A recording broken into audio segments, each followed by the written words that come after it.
Madam madam, Rahul মিত্র নামে এই অফিসে কেউ কাজ করেন? না না আঙ্কেল, স্যার এখানে কাজ করেন না, উনি এই কোম্পানির ওনার। কি, রাহুল এত বড় একটা কোম্পানির মালিক? হ্যাঁ আঙ্কেল। তোর লজ্জা করে না? তুই আমার পকেট থেকে টাকা নিয়ে দিনের পর দিন আড্ডা মারছিস?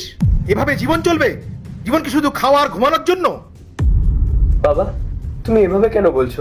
আমি তো চেষ্টা করছি কাজ বাজের। চেষ্টা করছিস? চেষ্টা?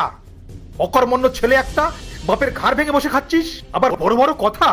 এরপর কি হলো সেইটা দেখার আগে এই দুইটা ছবির ভিতর থেকে যে কোনো একটা ছবিকে ভালোবেসে থাকলে ভিডিওতে লাইক করে চ্যানেলটি সাবস্ক্রাইব করে দাও। আর যদি না করো তাহলে আমি বুঝবো তোমরা ছবি দুইটাকে ভালোবাসো না। আর কমেন্টে লিখে দাও আমি।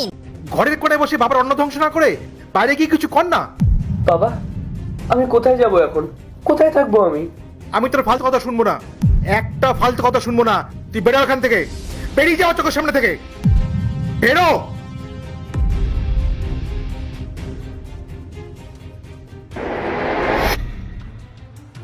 আঙ্কেল, আপনার কি কোনো দরকার ছিল রাহুল?